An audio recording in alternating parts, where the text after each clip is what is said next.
Hey guys, welcome to the channel. My name is Tanner and today I want to talk about the Laowa Nanomorphs. We got them by accident for a project.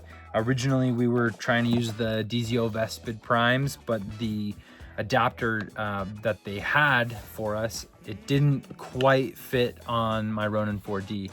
If you try to line it up to some of the bigger lenses or the bigger adapters, the housing will actually hit. Yeah, no shit, Sherlock. The project we were doing was a Doritos commercial competition, which I am very proud of. Very lucky to have a lot of great filmmakers that come and help and support me on my personal projects, like JD Allen, Lance Nelson, Sean Zumbrunin, who's a commercial director and writer. We had Musa Adin, who's a Netflix actor, on set. He was helping out with lighting. Christy Janes and her friend Martin, they are both professional wrestlers. They were our actors. We also had Christian, who has over 1 billion views on YouTube. Our makeup artist, Paige Eastman, she did the whole thing pro bono. She just had us pay for costs of the makeup.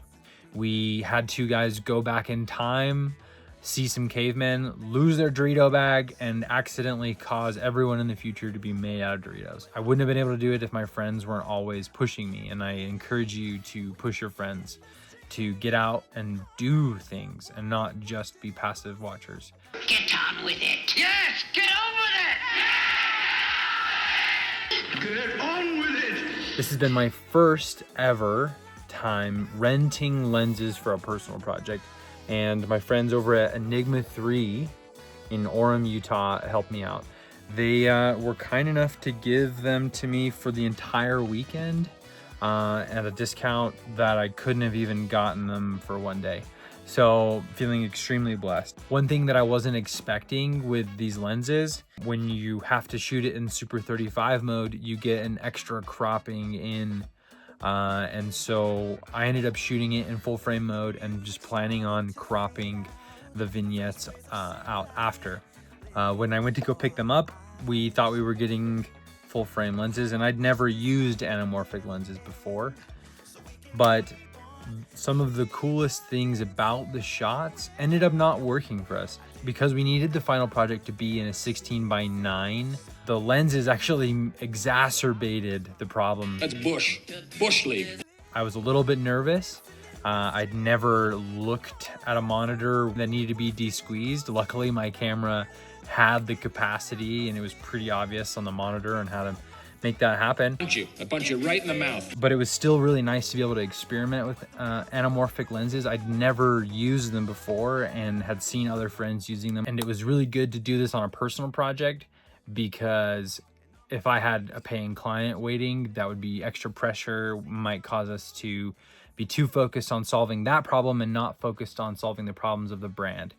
And so I put my money where my mouth was, and we rented these lenses. There was a lot of creaminess to our footage because we actually took a step down ring and threw on one of my circular polarizers that has some Vaseline on it from a shoot from a few weeks ago. That was our replacement for not being able to throw any kind of fog. This is kind of an old, archaic way of doing things when you don't have the right gear, and we're always trying to learn, and I feel like that's the best approach to filmmaking, is to just get out and do it. I hear it all the time from creators that I look up to, and I see it in my friends and in people that I get to collaborate with, that they're pushing the envelope, they're trying new things, they're learning the depths of their equipment.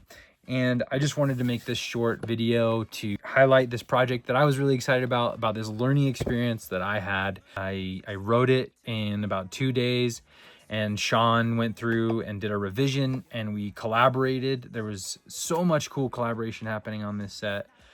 People were, stepping in and stepping up and solving problems, and I can't thank my friends enough for being a part of it, for supporting me, for pushing me to actually create my own stuff. This was really the first of, I feel like, many projects that I'll do. I just want to give you guys a heads up. These lenses worked great. There was some caveats, and there was some interesting things that I wasn't expecting, having never worked with anamorphics before this. But I'm really glad we experimented. on our own time and our own dime and not on our clients' budgets. Because when it comes down to game day, you've really got to be prepared. And I feel that when someone is paying you for a job, you don't want to betray their trust and not deliver. If you haven't yet, please hit that subscribe button. I don't post often, so you won't get a bunch of meaningless videos. I want to just share my experience as a filmmaker as I am growing and developing my skills. If you don't like this video, you can still hit a thumbs up. You son of a bitch! I mean! Or comment down below and tell me what you've learned recently in filmmaking or something that you think has been super valuable.